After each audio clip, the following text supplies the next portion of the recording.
Vladimir Putin of Russia wins his fifth term as Russian president with 87% of the vote. Well, that's no surprise, is it? It will surprise no one that Vladimir Putin secured another 6 years as Russia's president, effectively ensuring that he will surpass Joseph Stalin as Russia's longest-serving ruler should he successfully complete his latest term when he will be 77 years old, in a bid to step up his war in Ukraine and challenge the West, with the Kremlin claiming record public support for him in a vote whose outcome was largely predetermined, even without mystery sacks of mail-in ballots arriving at 3 o'clock in the morning. People were allowed worldwide to vote for him through the internet as well. Putin won 87% according to the exit poll broadcast on state television late Sunday, shortly after the end of the 3 days of voting, and that exceeded the previous high of 77% support that the incumbent president received into the 2018 elections, according to Bloomberg. Three other candidates, all from parties loyal to the Kremlin, received no more than 5% support.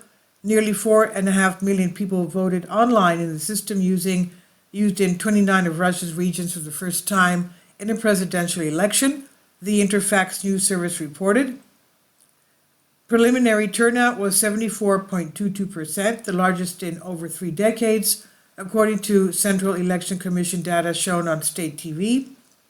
That turnout was the highest since Boris Yeltsin became president in 1991, after the Soviet Union's collapse, and well above the 67.5% turnout recorded in 2018.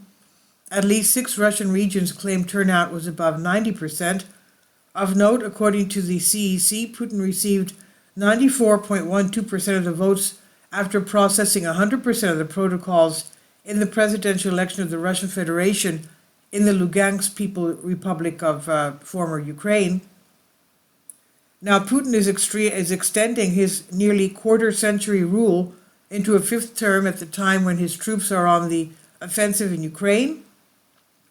Russia's pressing its advantage in the 3rd year of the invasion that's become Europe's biggest conflict since World War II, as Ukraine struggles to supply its forces with munitions amid delays in military aid from U.S. and European allies.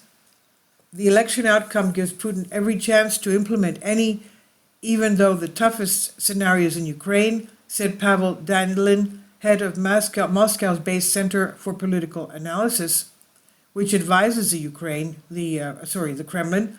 The historical high result is a guarantee that the majority of the population supports Putin, he said.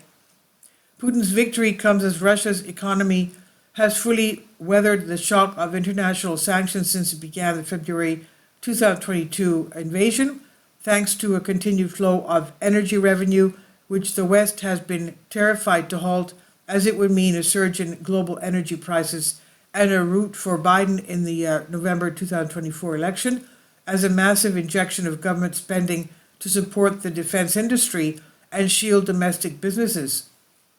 Meanwhile, trade with China is booming as Russia reorients its economy away from markets in Europe.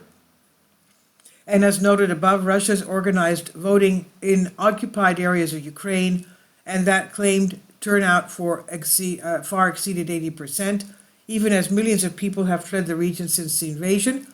The foreign ministry in Kiev of Ukraine said the pseudo-elections were illegal, by which they probably mean they were not predetermined by neocon demigod Victoria Nuland or whoever it is that will replace her in the U.S. government. This is by Zero Hedge, by Tyler Durden. Please leave your comments and thank you for your support. Kindly support my Patreon account. The daily posts are 5 videos daily, and they are totally different from what I have on my YouTube channel. Thank you so much for your support and that you find all my content so interesting. You'll find the Patreon account details in the description box below.